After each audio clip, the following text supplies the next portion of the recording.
And then I watched the Russell Crowe movie. It was called 3-something, 3 Wide or 3. Crazy. Good, couldn't turn it off. Good movie, crazy movie. So I had a fun night, and then I had chicken parm, pasta, went to bed at 8:20. Pasta is like your new melatonin. It is.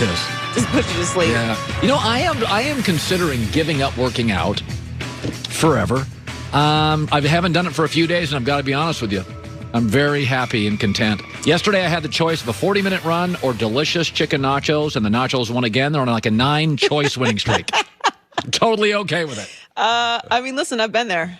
It happens, especially these days. It's much easier to pick the happier option. Yeah, and we're working hard. Yeah. Also, it's just like a lot of stress in the world right now. My life is nothing but stress. Yeah. I need subs. By the way, so I suggested a couple days ago, Derek Carr, Deshaun Watson, bunch of picks, and everybody, yelled and screamed at me. And now the stories are out that the Raiders, if they can get 2 first-round picks for Derek Carr, would then package them with their own first-rounders in 2021-22, and they give up 4 first-rounders to get Deshaun Watson because they believe with Mahomes and Justin Herbert for the next 10 years, Gruden's like, I need a superstar. So I suggested this 2 days ago, got ripped, now it's out. And some people have said you can't get 2 first-rounders for Derek Carr. So I'm going to throw this at you. The 2 years in Derek Carr's career when he had the best protection, the best offensive lines, was 2016 and this year. Here's the numbers. He's really good. He averages in those years 28 touchdowns, 7 picks, a passer rating of 98. And he's 20-11.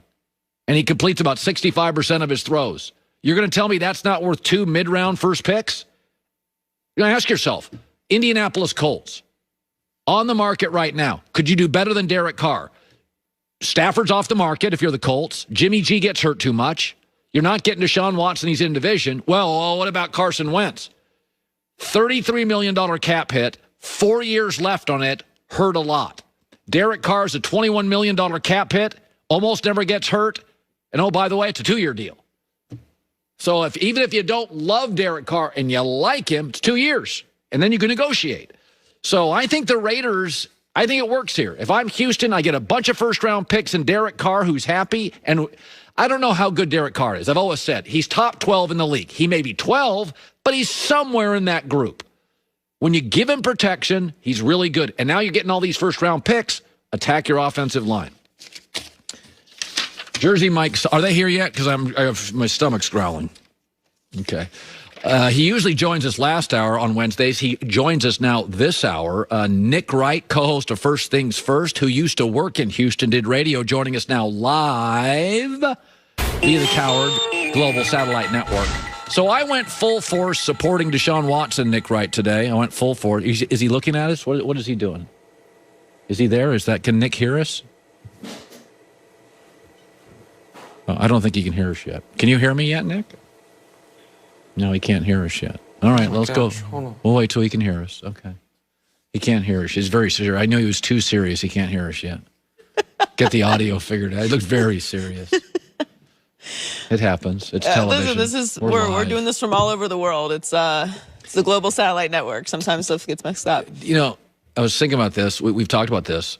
When we first started the show, we don't take phone calls and we don't do like cell phone guests. Yeah. We just want higher quality because it's a television show and a radio show. So we don't do phone calls from callers. And once we made it a TV show as much as a radio show, you eliminate that stuff. So for a long time, for the first couple of years you're here, we only did in-studio guests. We thought, you can't do people like Skype or...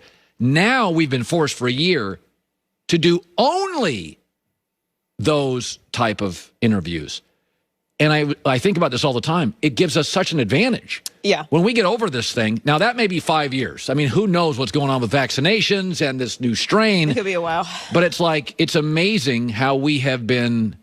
No, it's opened us up to so many new guests, people from all over the place. And we've had people in their car. Actually, a lot of players that we've had on the show go out to their car to do the interviews, and the connection is perfect. Yeah. All right, Nick Wright's now ready. Let's go to Nick Wright again. Not yet or yet? It says, all right, not yet. Well, maybe we'll go on to something else. I want to throw this at you. So the Jimmy Garoppolo stuff, massively confused me 2 days ago at the end of the show. So there was kind of a rumor out there. I had been texted something, and then it was on the internet that the Niners were interested in Kirk Cousins instead of Jimmy Garoppolo. My takeaway was, God, give me a break. You guys are making Jimmy Garoppolo to be some third stringer. Give me a break on this. So yesterday, and there's a story out today from somebody who covers the 49ers, that the 49ers went after Matt Stafford, and the Rams got him, and they weren't real happy. So I called yesterday somebody, and I said, explain the Cousins-Garoppolo thing. Like, I don't get it. It doesn't make any sense to me. And so here's the Garoppolo story. In 4 years, Kirk Cousins has missed 1 start. In 4 years, Garoppolo has missed 23. And the person told me, he said, listen, the bottom line is the reason the Rams got him because they had something of value. You can say what you want about Jared Goff, but he's been to a Super Bowl. He's never hurt. He has good off-field judgment. He's a nice kid. People like him. He throws a beautiful ball. He said, Garoppolo now, he goes, people thought the Rams were trapped. Maybe it's the Niners that are trapped because Garoppolo's hurt too much. So when you're average and hurt a lot, maybe the Niners are trapped on this. We never think about that, but it's you start looking at San Francisco. Don't kid yourself. The Niners and the Rams both wanted Matt Stafford. The Lions weren't interested in Garoppolo. The Lions were interested because by the way, they gave up first-round picks. The Niners could have given up picks. Both wanted Matt Stafford. The Rams, who we thought were trapped, got him because Garoppolo's value on the market is less than Kirk Cousins. That's what it comes down to.